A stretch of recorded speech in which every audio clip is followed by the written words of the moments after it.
Hola, buenas tardes. En nombre de Santillana, lo que leo y compartir, les doy la bienvenida. Muchas gracias a quienes nos acompañan desde el primero de los encuentros y bienvenidos y bienvenidas a los que se suman hoy por primera vez.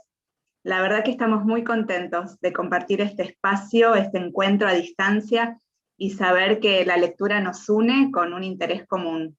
Nos da mucho gusto continuar con esta serie de conversaciones que iniciamos hace 2 semanas, todos los jueves literarios de lo que leo, con grandes autoras y autores de literatura argentina. Este es el tercero y último de los encuentros destinados a secundaria, y la semana próxima vamos a dar inicio a un segundo ciclo de 3 jueves destinado a profesores y maestros de primaria con eje en ficción histórica, así que quedan invitadas también a los próximos encuentros. En esta primera serie de conversaciones hicimos foco en los clásicos, llamamos Vuelta a los Clásicos, y su relación con ciertas novelas actuales para conocer cómo lo han pensado sus autores, sus autoras. Hoy contamos con la presencia de Andrea Ferrari, que es una autora muy querida, con una amplia e interesante obra para jóvenes, y quizás por su profesión de periodista, con un pulso muy cercano a temas de actualidad, como da cuenta su nueva novela, El retrato de Verónica G., de la que hablaremos en la tarde de hoy. Para moderar la charla contamos nuevamente con la presencia de Mariana Castro, que es profesora en letras, promotora de lectura de la ONG Gitanjáfora en Mar del Plata. Bueno, les recuerdo que estas conversaciones se están transmitiendo por Zoom, por YouTube, y que además van a quedar subidas a nuestras redes sociales. Pueden dejar sus preguntas en el chat a medida que las vayan pensando, porque hacia el final de la entrevista vamos a dejar un espacio para responderlas. Y también nos gustaría que nos digan de dónde son, de qué lugares. Ahí estamos viendo que hay mucha gente de diversas provincias de nuestro país, así que nos da muchísimo gusto de nuevo encontrarnos por este medio. Esperamos que disfruten la charla y adelante, bienvenidas Mariana y Andrea. Buenas tardes, Fernanda. Muy buenas tardes. Las dejo entonces. Muchas gracias. Bueno, primero buenas tardes, Andrea, bienvenida a este ciclo. Me sumo a la bienvenida de Fernanda. ¿Cómo estás? Muchas gracias, un placer estar acá y bueno, saludo a todos los participantes y un agradecimiento por interesarse en el evento. Bueno, como comentaba Fernanda recién, vamos a hablar especialmente de este libro, el último recientemente publicado, hace unos meses nada más, que se llama El retrato de Verónica G., lo tenemos acá, y que como los 3 libros, como los 2 anteriores libros que conversamos en este ciclo, recupera uno de los clásicos. Al igual que hicimos en los 2 encuentros anteriores, preparé una cita, un fragmento de este artículo de Italo Calvino, que mencionamos, que es ¿Por qué leer los clásicos?, como para empezar a desandar el camino, que tengo muchas preguntas para hacerte. El fragmento de hoy dice: los clásicos son libros que ejercen una influencia particular, ya sea cuando se imponen por inolvidables, ya sea cuando se esconden en los pliegues de la memoria, mimetizándose con el inconsciente colectivo o individual. Y este libro, El retrato de Verónica G., recupera el retrato de Dorian Gray, ¿no?, de Oscar Wilde, que está en el inconsciente colectivo de quienes lo leyeron y desde quienes lo leyeron también, creo yo, ¿no? Para cuando hablamos de la belleza, del amor propio, de la obsesión, del vínculo entre cuerpo y alma, creo que aparece ahí Dorian Gray, aunque no hayamos leído los clásicos. Ese es el poder de los clásicos, ¿no? Aunque no lo hayamos leído, conocemos un poco de qué se trata su historia. Me gustaría que nos cuentes, para empezar, cómo fue tu primer acercamiento a la novela, al texto clásico de Oscar Wilde, para después empezar a ver la relectura o la reescritura que hiciste. Bueno, sí, yo tenía, como todos, como decís vos, tenía este clásico de Oscar Wilde en mi memoria, lo había leído hacía muchos años, y volví a él, pero creo que volví ya con ciertas ideas que me estaban dando vuelta en la cabeza, incluso algunas ideas que habían aparecido temáticamente en algún otro libro que escribí. y que tienen que ver sobre todo con el lugar de la imagen en nuestra cultura actual, con ese lugar tan dominante que tiene, y con esta tendencia o necesidad o deseo o incluso obligación a veces de mostrarse todo el tiempo, de posar, de retratarse, de exhibirse, incluso me parece a mí por momentos como de crear otro yo que circula, una imagen nuestra que circula en redes y demás, a veces mejorada, una imagen que es como, yo siento como un otro yo que es más exitoso, más feliz, más lindo, y que circula por ahí. Entonces tenía esta idea dando vueltas, y paralelamente leí un cuento que me resultó muy estimulante de un autor norteamericano que se llama Ted Chiang, de origen chino, pero norteamericano, que, donde es una suerte de distopía el cuento, muy brevemente lo digo, donde es una sociedad en la que se puede hacer una pequeña cirugía neurológica que lo que hace es bloquea una senda neuronal e impide que se vea lo que es lindo y lo que es feo. O sea, en esos conceptos. Es decir, la persona sigue viendo y reconociendo las caras, pero no tiene el impacto estético de la belleza. Entonces, por supuesto, esto es dentro del género fantástico, pero planteaba como preguntas muy interesantes ese cuento sobre cómo sería una sociedad donde no viéramos la belleza, cómo serían las relaciones personales, cómo se modificarían. Entonces, todos estos estímulos estaban, creo yo, en mi cabeza cuando volví a leer El retrato de Dorian Gray. Y pensé que me gustaría como recuperar eso, es decir, esa obsesión que tiene Dorian con su retrato, con la belleza, con la juventud, con el horror de perder eso, recuperarlo hacia acá, o sea, traerlo hacia el presente y pensar cómo funciona hoy. Haciendo un cambio de género, para empezar, porque mi protagonista es una mujer, Verónica es la retratada, y justamente ubicándolo en un contexto actual de fuerte debate sobre la cuestión del género, ¿no? Entonces me interesaba pensar en esto, en la belleza y en la imagen, en este contexto en el que las mujeres están planteando tantas luchas importantes en cuanto al género. Buenísimo. Pienso también que en estas decisiones que seguramente tomaste para recuperarla, también aparecieron las decisiones del lenguaje, ¿no? Que a mí me parece muy interesante. En los dos textos que veníamos charlando en los encuentros anteriores, quizás hay un acercamiento mayor a la época del clásico, y acá nos trasladamos hacia lo contemporáneo completamente, ¿no? Se recupera la temática, esto que vos mencionabas, la idea de belleza, la obsesión con la belleza, lo hegemónico, pero desde una mirada completamente actual y contemporánea, ¿no? Me parece súper interesante eso, y como por ejemplo la narradora en primera persona tiene un lenguaje fresco, coloquial, contemporáneo. Una de sus amigas, que es Carola, habla con lenguaje inclusivo y aparece ahí de una manera muy, muy natural. Tenemos un hashtag, ¿no? Tenemos cruce de lenguajes, y sin embargo no hay algo que suene artificial, que a veces suele aparecer en ciertas novelas pensadas para público juvenil, ¿no? Esto de forzar el lenguaje a las redes o a WhatsApp o a los mensajes. Acá sucede de una manera muy natural y fresca. ¿Cómo fue ese trabajo desde el lenguaje?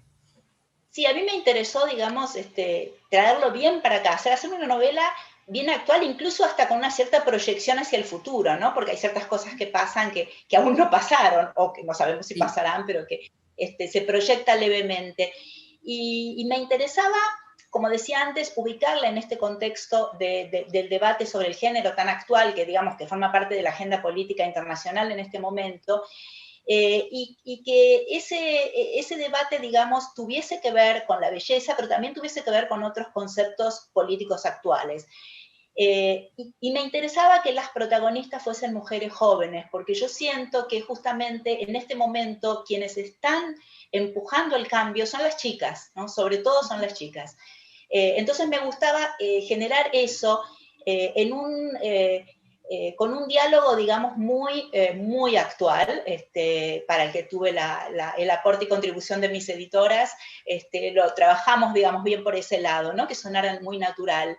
Me gustó pensar en que de alguna manera yo recuperaba el retrato de Dorian Gray hoy, pero que al mismo tiempo esto era una novela independiente. Es decir, pienso que puede haber como diferentes lecturas de la novela. por ahí para quien leyó el retrato de Dorian Gray, sobre todo quien lo leyó recientemente, va a haber un montón de resonancias, ¿no? Desde lo temático y también desde ciertos guiños, desde ciertos detalles que solo puede pescar quizás el que tiene una lectura fresca del clásico. Pero me interesaba pensar también que esta es una novela a la que puede entrar hoy un chico que no ha leído el retrato de Dorian Gray nunca y que no va a estar excluido de la novela, digamos, ¿no? Es decir, como generar un producto totalmente independiente al clásico, que al mismo tiempo dialoga con él. Sí, pienso que el camino puede ser hasta inverso, ¿no? Como hemos hablado en los encuentros anteriores, digo, quizás leer esta novela y ahí despertar el interés por ir al clásico si es que no lo leyeron aún, ¿no? Me parece interesante ese ida y vuelta. Y respecto al tema de la belleza, que si bien decíamos, hay un lenguaje muy fresco, juvenil, hay un debate muy profundo, sobre todo hacia el inicio de la novela, sobre qué es la belleza, sobre cómo se considera, ¿no? Sobre los privilegios que tienen en la sociedad a distintos niveles las personas que corresponden con los parámetros de una belleza hegemónica, ¿no? Hubo un trabajo de documentación en ese proceso, en ese trabajo. ¿Cómo fue la escritura? Desde, imagino que habrás leído algunos artículos, o cómo fue esa búsqueda. Sí, leí, más digamos, allá de la literaria, ¿no? Que mencionaste. Leí todo lo que encontré, digamos, sobre la belleza. La verdad es que fue un tema que a medida que iba avanzando cada vez me interesaba más, ¿no? El concepto de belleza hegemónica, de qué es lo bello, de dónde sacamos lo que es bello, ¿no? De dónde sacamos nuestra idea de esto es lindo y esto es feo. Y son ideas muy, muy estrictas, muy fijas, qué es lo lindo, ¿no? Leí muchos estudios, por ejemplo, que se han hecho desde el punto de vista económico, que me pareció muy interesante, de los beneficios que tienen quienes son, digamos, bellos desde un lugar muy tradicional, ¿no? Desde esos parámetros que todos recibimos. Y, por ejemplo, que las personas, digamos, atractivas físicamente consiguen trabajo más rápido, tienen mejores salarios, son mejor tratados desde su infancia, incluso por sus docentes, tienen, digamos, acceso a cosas más interesantes. Es decir, son enormes las ventajas económicas, afectivas, sociales de quienes son, digamos, tradicionalmente atractivos. Incluso se han hecho estudios que yo menciono en la novela, estudios como, por ejemplo, economistas que enviaron presentaciones a búsquedas de trabajo con fotos de personas lindas y con fotos de personas menos lindas, y comprobaron que los lindos eran llamados, pese a no tener por ahí mejores atribuciones profesionales, eran llamados con mucha más frecuencia. O sea, todo este tipo de cosas que leí y que fui poniendo dentro de lo que es, digamos, el debate entre las amigas en este grupo. Y en ese sentido también me gustó pensar el grupo de protagonistas de la novela como con diferentes miradas, ¿no? Sobre lo que es la belleza y sobre los beneficios de la belleza. Entonces está de pronto Carola, que es como el personaje como más militante, más duro en el sentido de provocativa, no le da miedo ser considerada panfletaria.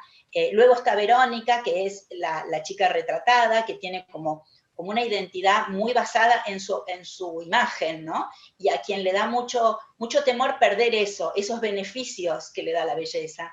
Y luego hay personajes como la narradora, Lucía, que está en un lugar diferente, mucho más ambiguo, por un lado entendiendo o aceptando cosas de lo que es este movimiento de rebeldía contra la belleza, pero al mismo tiempo siendo consciente de sus propias contradicciones, ¿no? Del también querer gustar de una manera tradicional. Y siento que a mí me interesa esos grises, ¿no? Me interesa más que los blancos o los negros, examinar esos grises, esas contradicciones que todos tenemos. Pienso que es interesante que además la voz narradora sea la que está ahí como en el medio, ¿no? Investigando, que eso habilita también que aparezcan las otras posiciones frente al caso. Interesante eso. Y vos hablabas recién de que quizás es la más panfletaria de Carola. Bueno, es algo ahí que a mí personalmente me parece siempre, ¿no? Los límites entre una novela, cuando hablamos de literatura, una novela que aborda estas temáticas sociales, problemáticas que son necesarias, que estén en boca sobre todo del público adolescente, juvenil, pero ¿cuál es el límite entre lo estético, uno a veces se pregunta, y lo panfletario, lo moralizante? Acá creo que eso no sucede, ¿no? Uno no siente que estoy queriendo imponerte un mensaje, sino que aparece desde la búsqueda estética, desde lo literario. Estoy ante todo, se está contando una historia, ¿no? Estoy frente a una historia. Entonces, ¿cómo fue ese trabajo? ¿Te cuidaste no superar ese límite, ¿no? ¿Cómo lo pensás vos desde el proceso de escritura? Sí, yo estoy siempre como muy alerta con eso, ¿no? Con privilegiar lo literario por un lado y por otro lado con nunca parar el dedito, digamos, nunca decir lo que hay que pensar, lo que hay que concluir. Siempre me gusta como abrir un campo y pensar que el lector puede encontrar en ese campo elementos, argumentos para formar sus propias ideas, pero no decir esto es así. Entonces, justamente me cuidé mucho con el personaje de Carola, le di muchas vueltas, reescribí mucho sus fragmentos de diálogo, porque no quería hacerla como un personaje, digamos, que baja línea todo el tiempo. Entonces también quizás ella es así, ¿no? Ella es provocativa y le gusta azuzar a sus amigas o a la gente en general con sus argumentos, pero al mismo tiempo hay otros que le cuestionan eso. Eso fue una manera también que encontré como de poner todo en más relativo, ¿no? Volver todo más relativo, es decir, que haya quien le diga sonás panfletaria, ¿no? Dentro del mismo diálogo, ¿no? Y eso me ayuda a, digamos, a generar un diálogo más complejo, ¿no? Claro, interesante. Pienso que vos mencionaste ahí esta referencia de Ted Chiang, ¿no? De la distopía o lo que aparece más como ciencia ficción. Si bien esta es una novela realista, no caben dudas de eso, pero tenemos ahí un guiño con una anticipación, ¿no? Una anticipación suave, algo que aún, como vos decías, no existe, pero que no estamos tan lejos, sentimos, ¿no? Que no estamos tan lejos de que aparezcan esas innovaciones tecnológicas o científicas que permitan intervenir el cuerpo aún a esos límites. ¿Pensaste en el género o fue la trama la que te llevó quizás a incorporar este elemento más cercano a lo que podríamos pensar la ciencia ficción o la anticipación? ¿Fue una decisión o la trama te fue pidiendo? Sí, no, creo que fue la trama. Me cuidé de buscar, digamos, de plantear, para quien no ha leído el libro, por ahí podemos decir Sí. en la trama aparece, digamos, una suerte de tratamiento maravilloso, estético, con el que la gente se engancha mucho y que sí es anticipatorio en el sentido que no existe nada por el estilo. Pero leí, digamos, diferentes cosas como para que planteara algo que sonara creíble y que no sonara tan lejano tampoco, porque no es algo, no estoy planteando que la gente vuela, digamos, estoy planteando algo que tiene que ver con microchips, los microchips ya funcionan, digamos, entonces es algo realmente que uno podría pensar que va a suceder, ¿no? Por otra parte, la verdad es que cuando uno mira todo lo que es, digamos, el bombardeo de la industria estética en cuanto a aquellos tratamientos posibles o productos posibles, y uno ve la recepción que tienen, es bastante llamativa, ¿no? Es como, está el deseo de ser jóvenes y bellos para siempre, que somos capaces de comprar promesas aún muy infundadas, ¿no? Entonces todo esto funcionó, digamos, en la trama. Por otro lado, en cuanto a lo que vos decís digamos, mi novela es absolutamente realista y en ese sentido hay quizás una distancia con el clásico, ¿no? Porque, bueno, en el retrato de Dorian Gray claramente hay una suerte de pacto fáustico, aunque no sea explícito, pero bueno, todos sabemos que el retrato envejece mientras Dorian Gray se mantiene idéntico. En mi novela no es así, digamos, se mantiene dentro del realismo, pero sin embargo desde lo simbólico uno podría decir que eso está de alguna manera, que el pacto no será con el diablo, será con las estéticas o con las farmacéuticas que se parecen un poco, digamos, ¿no?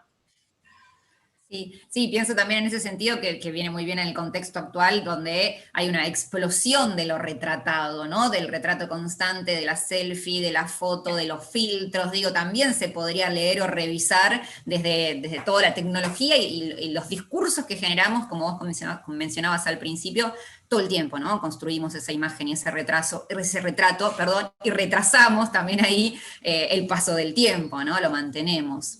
Sí, exacto. A mí me genera como esta permanente exhibición que se genera en las redes sociales, una suerte de curiosidad, de fascinación y de susto también, ¿no? Por momentos, en ese sentido de cómo hay un mostrarse todo el tiempo y sobre todo en las generaciones, digamos, más jóvenes, ¿no?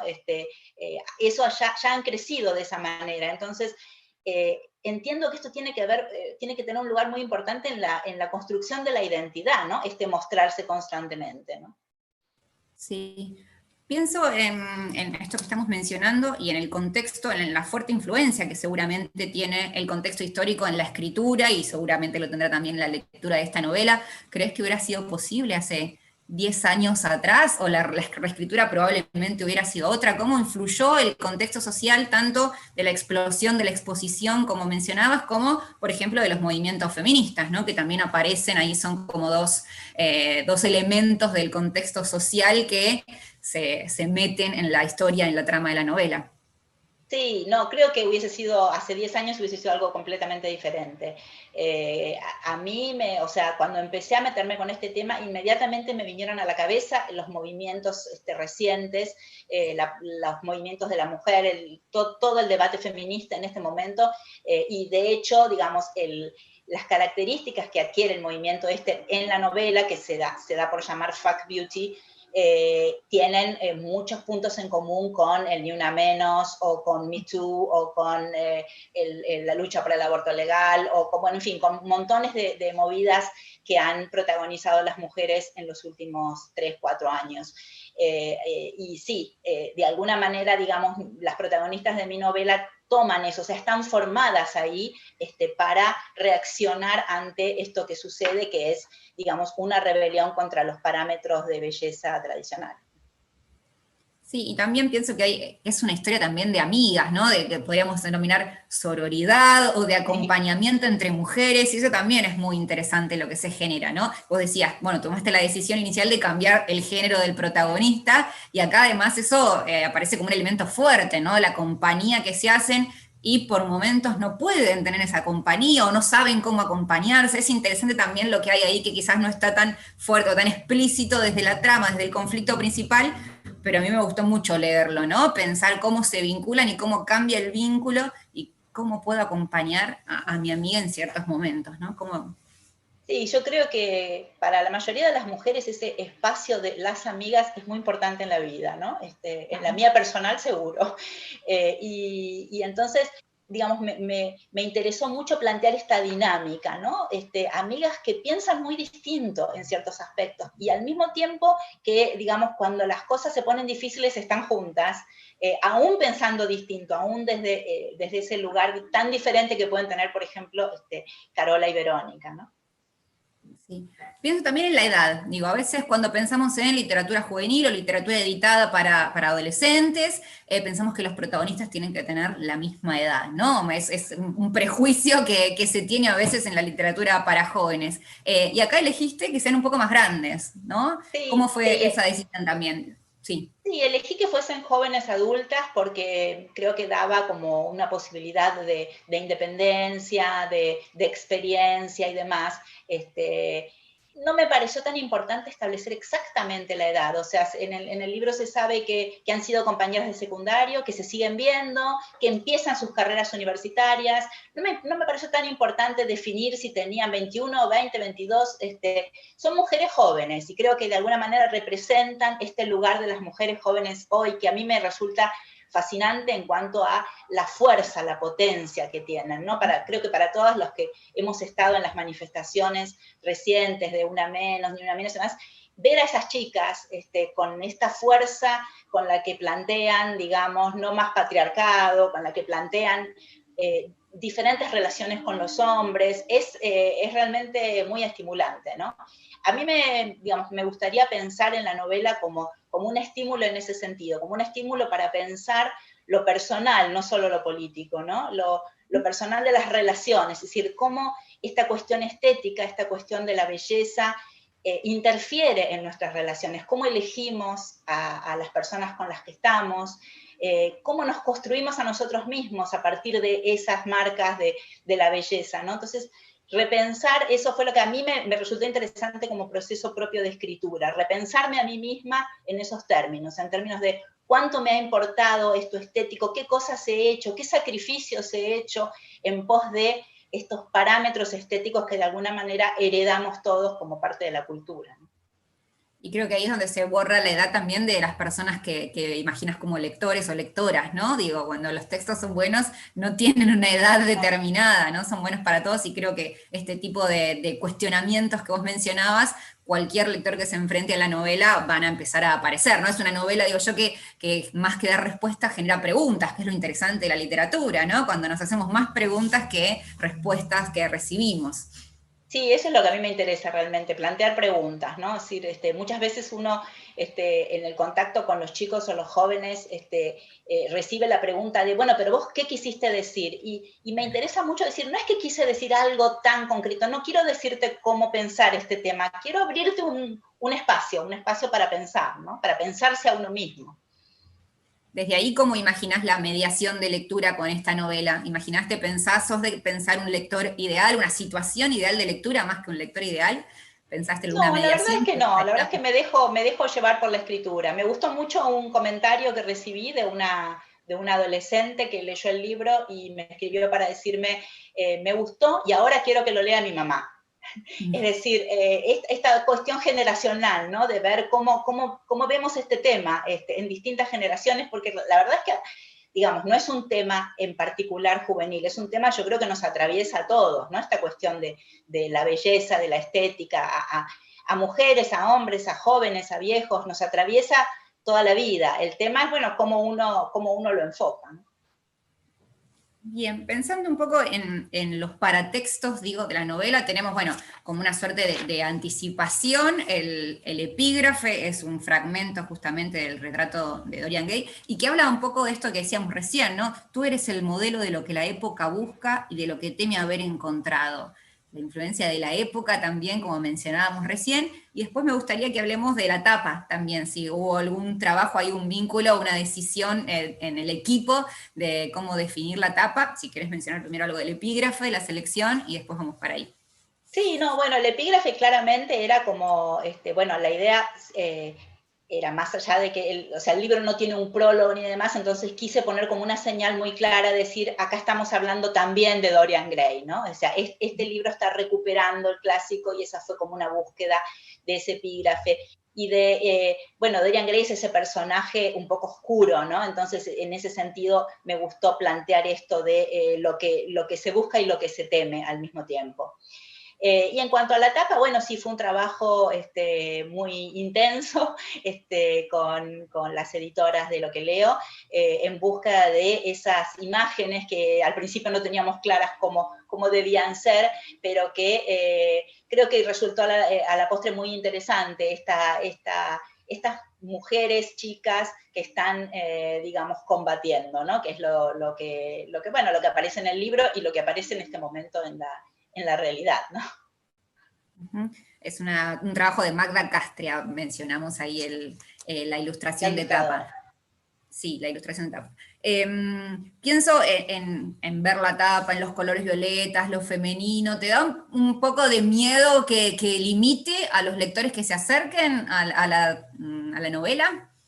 A veces están los prejuicios, digo, no, es una novela de mujeres, ¿no? Lamentablemente, obviamente, son completamente prejuicios, pero digo, ¿puede ocurrir? ¿Pensaste en eso? Bueno, puede ocurrir siempre, ¿no? Desde la estética hasta la temática puede pensarse que se acerca más a lo femenino o que es más para lectoras mujeres.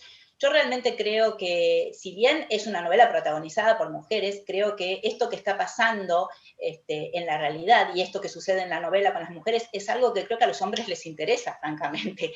Es decir, en este momento me parece a mí que se están replanteando las formas de relacionarse entre hombres y mujeres, entre géneros, digamos, para abarcar todo. Y creo que es algo que resulta interesante e inquietante para ambos géneros, ¿no? Todos estamos pensando cómo cambian las relaciones, cómo cambian los permisos, aquello que antes estaba bien visto de pronto no está más bien visto, digamos, entramos en las relaciones de maneras distintas. Y creo que es algo que nos interpela a todos, ¿no? Me resultaría sumamente interesante escuchar la opinión de varones. Hasta ahora es cierto que he escuchado más la de mujeres. Sí, no, pero sucede todo. Ya te voy a hacer llegar las lecturas de mis estudiantes, porque lo vamos a trabajar en poco tiempo en las aulas, así que seguramente te voy a comentar esto. Bueno, pensando en tu recorrido como escritora, digo, y en este involucrarse con ciertas temáticas, o vos comentabas que venían apareciendo ciertos tópicos o ciertas preguntas, al menos en tus textos, ¿podés ver ese recorrido, la evolución de esos temas que vayan apareciendo poco a poco, hoy bien, mirando hacia atrás, ¿no? En tu trayectoria o en tu poética de escritura? ¿Ves ahí un recorrido hacia esta novela, por ejemplo? Se corone, Bueno, digamos, de una claro, manera. hay ciertos temas, digamos, yo he oscilado en temas muy diferentes y también Sí. en distinto tipo de narrativa para más chicos y para chicos más grandes, pero sí creo que hay cierto interés que se anuda también con mi visión periodística, muchas veces, como vos mencionabas antes, que tiene que ver con cuestiones de actualidad. Y a mí, por ejemplo, este tema de la exhibición y de las redes y de los medios, digamos, de cómo inciden los medios en la formación de las ideas y demás, para mí está muy presente, digamos. Tengo en muchas, de hecho en la trilogía de Sol de Noche, que está también en lo que leo, el tema de los medios es muy fuerte, ¿no? Son novelas policiales, pero que también toman el lugar del periodismo, de la televisión, y en el último de los libros también del reality show y demás. O sea, cómo todo eso incide en las relaciones personales, en la formación. Para mí, digamos, el otro día alguien me preguntaba justamente a partir de este libro, si yo me llevo bien con las redes sociales y demás, y la verdad es que a mí, más bien, yo soy fóbica a la exhibición, es decir, que no los utilizo muy mal, porque no sé manejarme muy bien con las redes sociales, pero me resultan fascinantes desde un lugar más sociológico, digamos, ¿no? Desde ver la evolución y la interacción de la gente en este tipo de lugares. Así que creo que esa temática sí aparece en muchos de mis libros y bueno, y desembocó acá en de Verónica G. Buenísimo. Y en cuanto a tus lecturas, ya para ir cerrando esta primera parte, hacia ahora empezamos porque ya están dejando muchos comentarios ahí y preguntas por el chat que estoy viendo. En cuanto a tus lecturas, ¿ves ahí también el recorrido? Digo, pensamos en el recorrido desde la escritura y en el recorrido de tus lecturas, ¿ves un cambio, digamos, a lo largo de tu trayectoria como escritora? ¿O cuáles son las lecturas actuales? ¿Fuiste modificándolas también? No sé, creo que no. Creo que en cuanto a lectura soy bastante abierta, digamos, a encontrar nuevas voces, así que estoy como todo el tiempo probando quizás sí en toda esta temática, digamos, de la mujer joven y del debate actual sobre eso, he estado buscando por ese lado bastante, ¿no? Algunas autoras muy jóvenes, como por ejemplo la irlandesa Sally Rooney, que me encantó lo que escribe, por ese lado, digamos, de tratar de encontrar esas nuevas voces que plantean cosas diferentes, ¿no? Pero bueno, básicamente, digamos que trato de leer cosas muy diferentes. Buenísimo. Vamos ahí a comenzar a conversar sobre lo que están dejando en el chat, así que si tienen preguntas, pueden dejarlas. Bueno, lo primero que aparece es una pregunta frecuente, que es en relación al título. Si te costó pensar el título, si apareció, en este caso tenemos un vínculo fuerte con el clásico que recupera, ¿no? Verónica G, Verónica Gris, les contamos a las personas que quizás aún no leyeron la novela, ¿cómo fue esa búsqueda?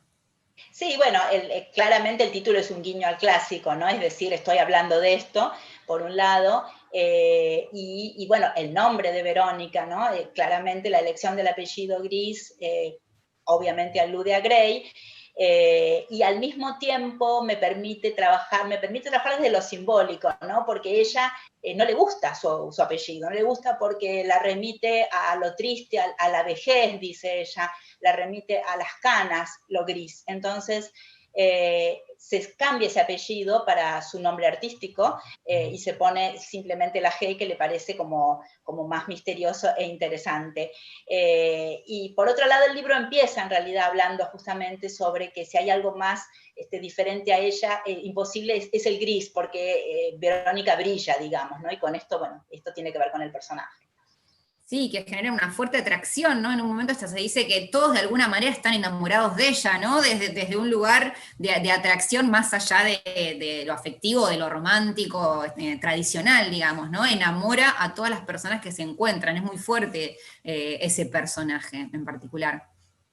Sí, ella digamos, no solamente es muy linda, sino que es muy seductora, ¿no? Muy atractiva como personalidad también.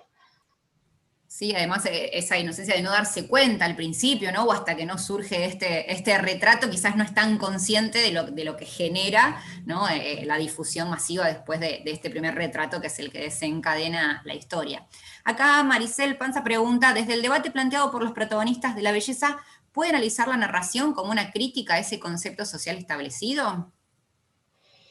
Sí, a ver, lo que me interesa más que una crítica es digamos, un espacio para reflexionar sobre eso, ¿no? Yo creo que, como decía antes, que todos estamos atravesados por estas ideas de lo que es la belleza y que es muy difícil salir. Entonces, lo que a mí me interesaba era plantearme esta pregunta: ¿hasta qué punto es posible revelarse a ese concepto? O sea, nosotros recibimos ideas sobre lo que es bello y no es bello a partir de la cultura, ¿no? De lo que ya absorbemos desde nuestro nacimiento. Los científicos dicen que hay una atracción ya desde niños muy pequeños hacia los rostros más claros, más simétricos, etcétera.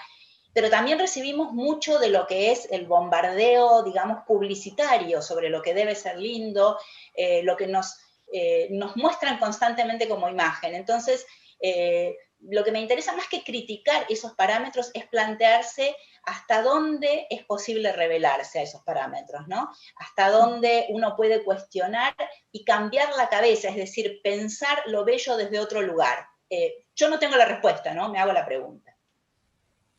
Gracias. Acá Sebastián Vargas, lo saludamos, está presente siempre, dice que le encantó la novela y si pensaste en algún momento en llevarla hacia el género fantástico como la de Wilde o siempre la pensaste dentro de un verosímil realista. Hablamos un Bueno, poquito de hola eso. Sebas, primero, un gusto tenerte acá. Y no, la verdad que el fantástico no es lo mío como género, ¿no? No me siento cómoda, mis libros casi siempre van por el lado del realismo. Me gustó un poquito coquetear, digamos, ¿no? Coquetear con lo que es, de alguna manera, la alusión al clásico. Digamos, hay algún momento en el que una de las amigas le dice a Verónica: vos sos capaz de venderle el alma al diablo para no cambiar. Claramente, acá aparece la alusión, digamos, y ella contesta: no, el diablo no existe, yo solo le voy a dar mucha plata a un médico. Es decir, que vuelve al realismo, pero también queda flotando en el aire, ¿no? No quiero spoilear la lectura a quien no haya leído todavía la novela, pero queda flotando en el aire qué pasa con Verónica, qué pasa con el retrato, qué efecto tiene lo que pasa con el retrato en ella. Es decir, creo que más desde un lugar de la ambigüedad y del simbolismo sí está quizás alguna alusión a lo fantástico, pero siempre planteándolo en términos ambiguos y no tan concretos como lo que sería en una novela fantástica. Bien, acá pregunta Patricia Buchet, ¿cómo se inspiró para escribir los diferentes personajes? Bueno, ya hablaste un poquito de algunas de las chicas, digo, es interesante también que no esté en el centro la relación amorosa, ¿no? Entre hombre y mujer, digo, no es el centro que muchas veces ocurre también en los textos o las historias que tienen a adolescentes o a jóvenes como protagonistas, acá no va por otro lado, ¿no? La búsqueda va por otro lado, pienso como para sumarle también a esta pregunta que hace Patricia, en los distintos personajes buscaste, bueno, el contrapunto, como comentabas recién, no sé si hay algo más que quieras comentar. Sí, digamos, busqué esto, ¿no? Como un abanico de miradas que me resultaba interesante y busqué, digamos, personajes que me resultaran verosímiles. Incluso yo suelo, digamos, antes de que mis textos lleguen a la editorial, suelo también dárselos a leer a personas cercanas. Y me interesa también esas distintos oídos, digamos, ¿no? Gente mucho más joven que yo, que de pronto puede oír distinto y analizar distintas relaciones. Y a partir del feedback que me dan estas personas también retrabajo los diálogos y las posiciones de cada uno. Es decir, traté de que sonaran como chicas reales de hoy en día con esta problemática, ¿no? Hay muchos saludos y admiración, comentarios de admiración, que leen muchos textos tuyos en el aula. Acá pregunta Claudia Grandinetti si has leído El prestigio de la belleza de Piedad Bonet, porque aborda ese tema y te felicito también. No sé si es uno de No, los no, textos no, no estuvo dentro de las lecturas. del recorrido. Del recorrido. Bien. Estamos buscando. Bueno, acá preguntan sobre otro texto, dice, mis alumnos amaron a Soledad, la protagonista de la trilogía Sol de Noche, ¿esta novela será la primera de una trilogía? Preguntan por acá. No, realmente yo veo al retrato de Verónica como un libro único, no como una continuación. En el caso de la trilogía de Sol de Noche, yo pensé esta estructura de trilogía ya desde el comienzo, ¿no? Es decir, pensé una historia que de alguna manera se dividía en 3 partes y que mantiene ciertas incógnitas incluso del primero al tercer libro. La verdad que fue una experiencia totalmente distinta. Dentro de lo que es el género policial, que a mí me gusta mucho también, la trilogía de Sol de Noche, y esto de cerrar ciertos arcos narrativos y abrir otros de un libro a otro, es decir, fue toda una experiencia, pero no es que por eso voy a hacer trilogías de aquí en adelante, ¿no? Fue ese caso. Acá aparece la pregunta del vínculo con algunas series como Black Mirror, ¿no? Cuando yo te mencionaba esto de la pequeña anticipación, nos hace pensar, ¿no? Es un discurso muy fuerte el que generó esta serie, en estas pequeñas anticipaciones que nos hacen preguntarnos cuán lejos estamos de eso, ¿no? Que es un poco lo que ocurre también con este elemento ahí anticipatorio que mencionábamos. ¿Hubo así alguna búsqueda por ahí también desde algunos discursos audiovisuales? Sí, digamos, yo creo que todos estamos muy estimulados por este tipo de producto como Black Mirror, que nos dejan así como con los ojos muy abiertos. Creo que en el caso del retrato, la anticipación es mucho menor, o sea, no estoy planteando una sociedad con códigos totalmente distintos, estoy planteando básicamente un hoy, ahora, solo que existe este producto, este tratamiento nuevo, que para mí personalmente creo que pasado mañana podría aparecer, no me parece que sea algo tan lejano. Bueno, acá comentan el vínculo con la ESI, dice, al escucharlas lo vinculo con las clases de ESI, cada vez nos costaba más encontrar textos disparadores para estos temas, sobre todo el año pasado, bueno, planteando estas temáticas virtualmente. ¿Buscaste o pensaste en el vínculo desde ahí? Entiendo que es parte de este contexto propicio del que hablábamos, ¿no? Que haya educación sexual integral me parece que abre a las posibilidades de este debate en la escuela, sobre todo. Sí, la verdad es que yo no lo pienso desde ahí porque prácticamente no sé nada de la ESI, de cómo se da, de cómo se maneja, pero sí me parecería genial y súper interesante que el libro sirviera de disparador para discutir estos temas, ¿no?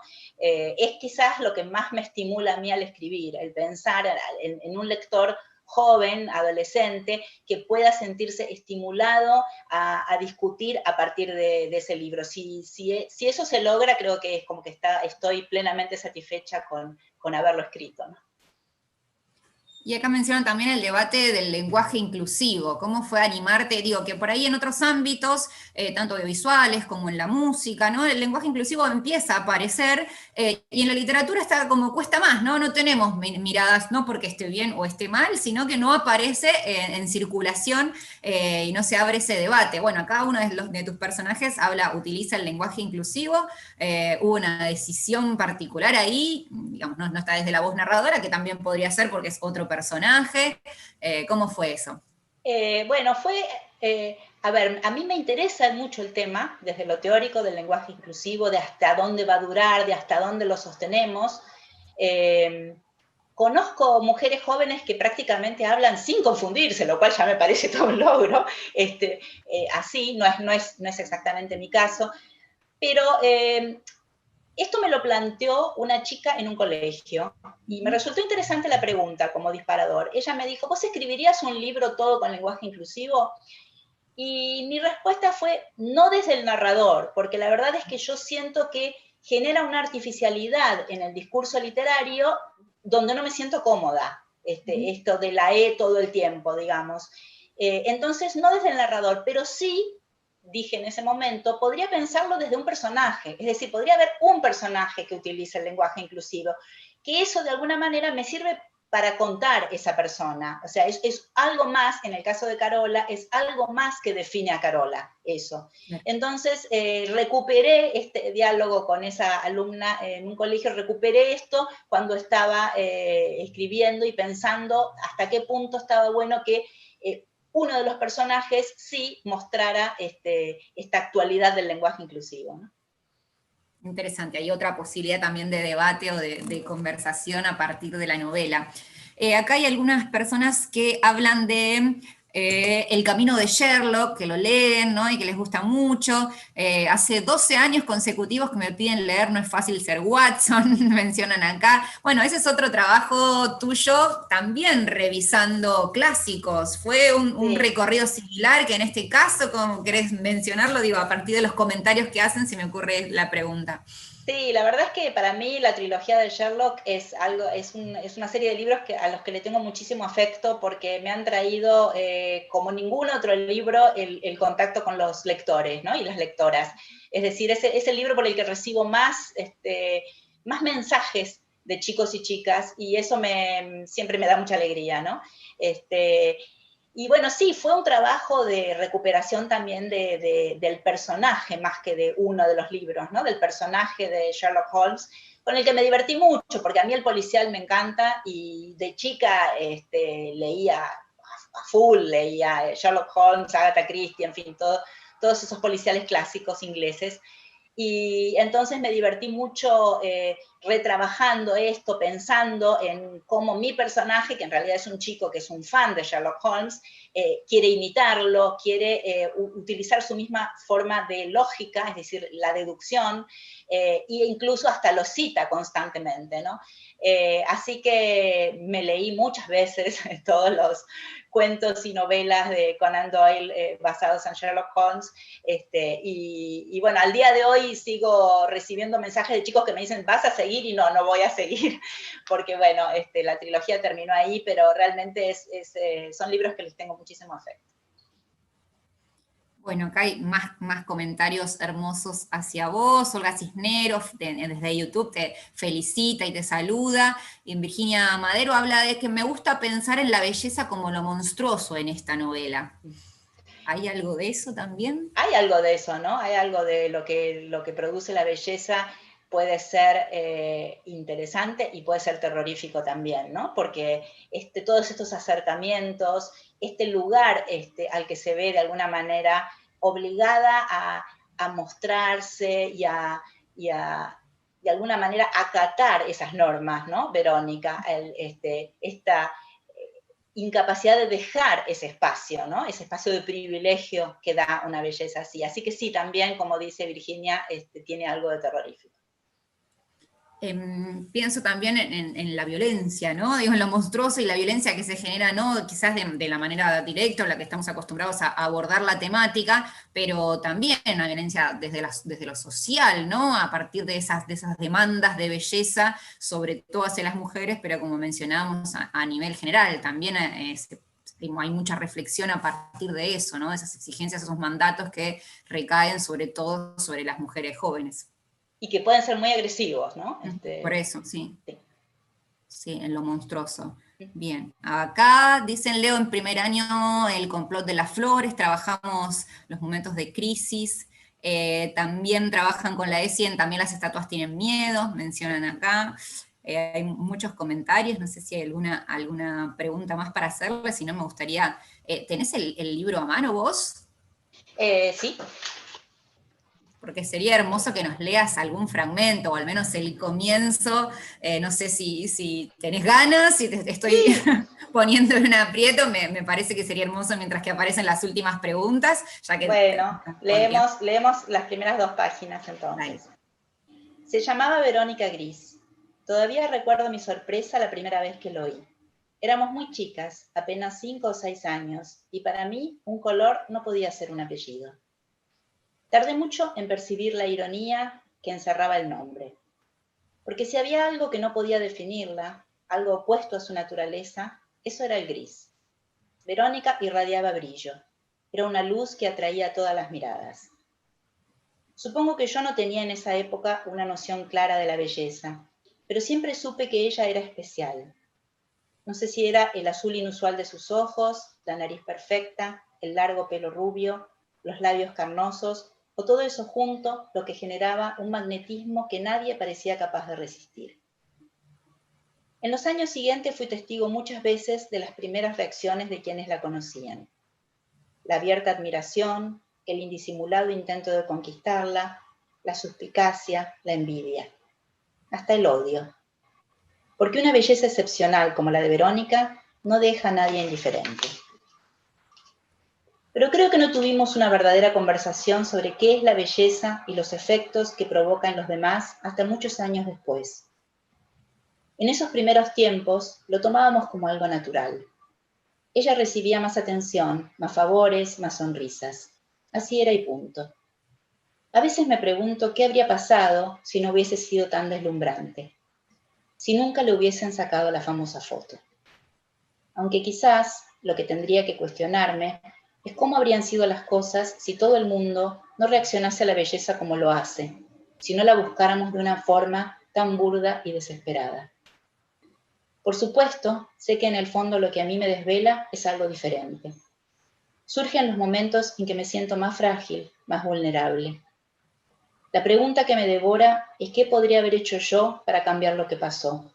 ¿Dónde le fallé? Hay noches en que me despierto sobresaltada, sin aire, y tengo la clara sensación de que ella está en alguna parte esperando mi ayuda, pero no puedo alcanzarla. Y lo peor es que ahora que pasó el tiempo, a veces me cuesta evocarla tal como era realmente. La imagen que me viene a la mente es la de la foto. Bueno, es el primer capítulo. Muchas gracias. Muchas gracias, hermoso escucharlo de tu boca. Bueno, siguen apareciendo comentarios, el ser y el parecer, qué rico todo lo que despierta. Interesante la propuesta para trabajar los estereotipos, hablan un poco de la etapa también que ya estuvimos conversando. Dice, también puede tratarse de lo femenino ángel y demonio, como en el estilo romántico del siglo XIX, ¿no? Pregunta Claudia Grandinetti. No sé, capaz Claudia lo dice a partir de la tapa, donde hay algo rojo, porque bueno, para quien no ha leído la novela les cuento que así como en algunos movimientos de las mujeres eligió el color violeta, en otro el color verde, ya sabemos, en este caso el color elegido por quienes participan o protagonizan este movimiento Fuck Beauty es el rojo, y ese rojo sí tiene algo de diabólico, digamos. Y en YouTube preguntan, ¿a partir de qué otro clásico te gustaría hacer una relectura o una reescritura en este caso? La verdad es que no sé, llegué a la verdad es que a mí siempre me gustó el retrato de Dorian Gray, me gusta Oscar Wilde como autor. No es fácil retrabajar los clásicos, ¿no? Porque uno tiene que encontrar alguna idea, por lo menos es mi posición, una idea que se dispare de ahí, pero que vaya hacia otro lado, ¿no? Así que no sé si volveré a hacerlo, pero siempre estoy alerta a las ideas. Bien, última, a ver, hay algunos comentarios. Bueno, como última pregunta me gustaría preguntarte lo que nos convocó a lo largo de estos tres encuentros. ¿Por qué leer los clásicos? ¿Cuál es tu opinión? ¿Por qué volver a los clásicos? O reescribirlos bueno, también, es una otra manera de leerlos. Porque creo que están en el inconsciente colectivo, ¿no? Y entonces es muy interesante saber por qué, saber qué es lo que hay atrás. Es decir, de pronto todos hemos oído hablar de Lolita, se habla de una Lolita. Entonces, cuando uno lee la Lolita de Nabokov, entiende qué es lo que está en nuestra cultura, qué es esa Lolita de la que él habla originalmente, ¿no? Entonces me parece que volver a los clásicos es en realidad entender mejor quiénes somos, de dónde venimos, porque esa es la cultura que nos hizo, de alguna manera, ¿no? Y me parece que es como, digamos, a lo mejor para los chicos, que por ahí la forma, el lenguaje y demás de un clásico a veces es difícil de abordar, esto es cierto, ¿no? Entonces quizás la búsqueda de otras herramientas, como puede ser una novela contemporánea, ayudan a asfaltar ese camino. Buenísimo, muchas gracias Andrea por todo lo que nos dijiste. Tenía un montón de preguntas y respondiste todas muy generosamente y cordialmente, así que muchas gracias. Acá ya está Fernanda, ya aparece. Ya aparezco con el reloj. Sí. Bueno, muchísimas gracias, Andrea. La verdad que es súper interesante todo lo que nos contaste hoy sobre tu novela. Mariana, como siempre, tus preguntas muy pertinentes y muy estudiadas, y también todas las preguntas del público que fueron súper interesantes y ricas. Si hay más preguntas que hayan quedado pendientes, bueno, las vamos a recoger y se las vamos a pasar a Andrea para que las responda. Así que bueno, de nuevo, les doy las gracias a quienes se han sumado a este ciclo de conversaciones. Como les dije al inicio, este es el tercero de un ciclo basado en vuelta a los clásicos, releer los clásicos que hemos tenido con Paula Bombara, con Pablo De Santis, con Andrea Ferrari hoy, y los vamos a invitar a quienes quieran inscribirse a partir de la próxima semana. Vamos a tener 3 jueves sucesivos hablando sobre ficción histórica, y especialmente va a ser un ciclo pensado para docentes de primaria. Bueno, muchísimas gracias Mariana y Andrea otra vez, que tengan buenas tardes y nos vemos muy pronto. Bueno, gracias a todos de mi parte, a todos los participantes, muchos nombres que vi que circulando, que sé que nos conocemos, y bueno, siempre es un placer volver a encontrarnos. Un abrazo. Un abrazo, muchas gracias.